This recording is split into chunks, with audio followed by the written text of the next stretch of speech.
तो जय हिंद साथियों, आप सभी का KMIQ यूट्यूब चैनल में हार्दिक स्वागत है। आज हम आपको जो 12th मैथ्स के सिलेबस के बारे में बताएंगे कि कौन सा पोर्शन पुरानी किताबों से नई किताबों में हट गया है और कौन सा नहीं हटा है, और जो हटा है उसके अंदर या फिर पूरी प्रश्नावली हटी है या फिर उसमें कुछ क्वेश्चन हटे हैं, उसके बारे में डिस्कस करेंगे। तो आप फटाफट से वीडियो कर दीजिए लाइक एंड चैनल कर दीजिए सब्सक्राइब। तो चलते हैं दोस्तों वीडियो पे। ये देखिए, सबसे पहले प्रश्नावली कौन सी है? संबंध एवं फलन। इसके अंदर जो हमारी प्रश्नावली है ना, वो सिर्फ 1.4 प्रश्नावली है ना, वो हट चुकी है। आप एक मतलब कि नोट कर लेना कि जो 1.4 प्रश्नावली है ना हमारी, वो पूर्णतः हट चुकी है, और बाकी जो 1.4 प्रश्नावली से रिलेटेड जो क्वेश्चन विविध के अंदर है वो भी हट चुके हैं। फिर बात करते हैं दूसरी प्रश्नावली की। अब जो दूसरी प्रश्नावली है प्रतिलोम त्रिकोणमितीय फलन, इसके अंदर देखो कोई पूरी प्रश्नावली नहीं हटी, इसके अंदर थोड़े बहुत क्वेश्चन हटे हैं, वो आप नोट कर लीजिएगा। देखो 2.1 प्रश्नावली वो पूरी की पूरी ऐसी की ऐसी है, और जो 2.2 प्रश्नावली है उसके अंदर थोड़े बहुत कुछ क्वेश्चन हट चुके हैं, वो आप नोट कर लीजिए। देखिए 2.2 प्रश्नावली है, उसके अंदर एक तो देखो तीसरा क्वेश्चन हट चुका है, एक चौथा और एक छठवां और एक 12वां 14वां और 15वां। ये वाले जो क्वेश्चन है ना, कितने क्वेश्चन है? 1 2 3 4 5 और 6। ये जो 6 क्वेश्चन है वो पूरी वो जो दूसरी प्रश्नावली है ना उसके अंदर हट चुके हैं, इनको आप नोट कर लेना। बाकी अब चलते हैं तीसरी प्रश्नावली के अंदर। तीसरी प्रश्नावली कौन सी है? अवयव यानी मैट्रिक्स। अब मैट्रिक्स प्रश्नावली है, इसके अंदर देखो 3.1 भी पूरी है और 3.2 भी पूरी है और 3.3 भी पूरी है। बाकी हटी कौन सी है? 3.4। अब जो 3.4 के अंदर वो था कौन सा? इनवर्स निकालने का, जैसे कोई मैट्रिक्स दे रहे उसका इनवर्स कैसे निकालते हैं, वो वाला पोर्शन था, तो वो सब हटा दिया गया। और जो इनवर्स निकालने वाले विविध के अंदर क्वेश्चन है ना, वो भी सारे हटा दिए गए। तो ये हो गया तीसरी प्रश्नावली तक की बात। अब बात करते हैं हम सारणी की।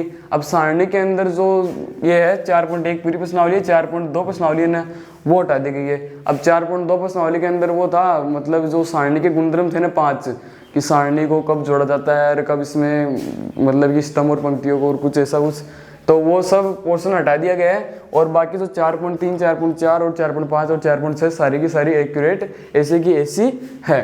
फिर इसके बाद में बात करते हैं 5वीं प्रश्नावली की सातत्य एवं अवकलज। यानी अवकलज वाली जो प्रश्नावली है उसके अंदर सिर्फ और सिर्फ आपके यानी ये सारी की सारी प्रश्नावलियाँ एक्यूरेट आपको जो नई वाली बुक है ना RBSE की, उसके अंदर है। बाकी जो ये 5.8 प्रश्नावली है ना, वो आपको हटा दी गई है।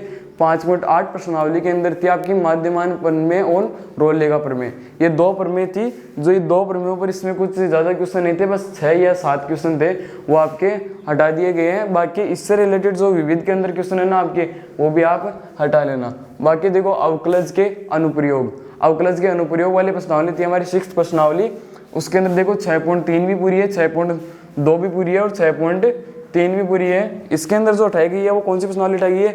नहीं सॉरी, 3 पूरी नहीं है, 3 तो आपको हटा दी है। ये जो तीसरी प्रश्नावली है ना 6.3, ये 6.3 आपकी पूर्णतः हटा दी गई है। और बाकी आपको जो हटाने वाली प्रश्नावली है वो एक हटा गई है 6.4, बाकी 6.5 पूरी ऐसी की ऐसी है। यानी कि जो 6वीं प्रश्नावली है उसके अंदर आपके 6.1 भी है, 6.2 भी है, लेकिन हटाई वाली कौन सी प्रश्नावली है? 6.3 और 6.4 इसने जो हमारी नई जो 2023 और 24 का सेशन है उसके अंदर ये वाली प्रश्नावली हटा दी गई है। अब आगे चलते हैं।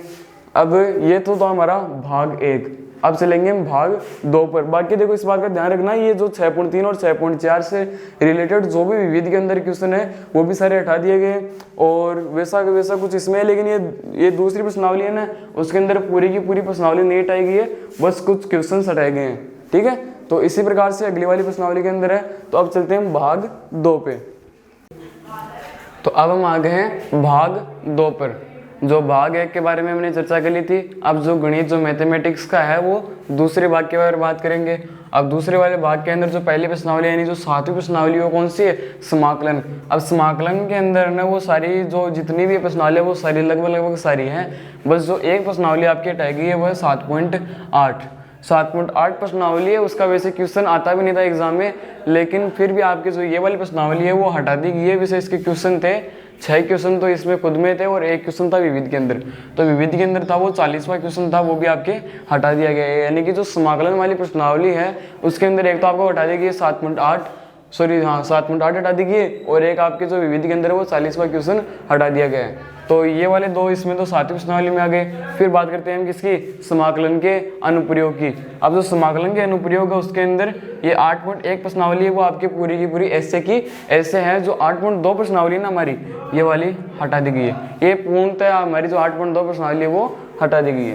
फिर उसके बाद में देखो ये अवकल समीकरण है। अब अवकल समीकरण के अंदर देखो ये 9.4 और 9.5 और 9.6 इन तीनों प्रश्नावलियों का इंपॉर्टेंट लगा लेना, क्योंकि जो ये 3 प्रश्नावली है ना इसके अंदर से ये जो अवकल समीकरण को सोल्व करने की 3 विधियां हैं, जो 3 विधियों में से कन्फर्म क्वेश्चन आता है, हर बार आता है। मतलब कि जो हमारे आज तक जितनी भी एग्जाम लगे ना उसमें कोई भी पेपर ऐसा नहीं रहा जिसमें से इन तीनों में से कोई भी क्वेश्चन नहीं आया हो। यानी कि आएंगे लगभग, देखो ये 9.4 की तो नहीं है, पर इस ये 2 प्रश्नावली है इसके अंदर एक एक क्वेश्चन हर बार आता है।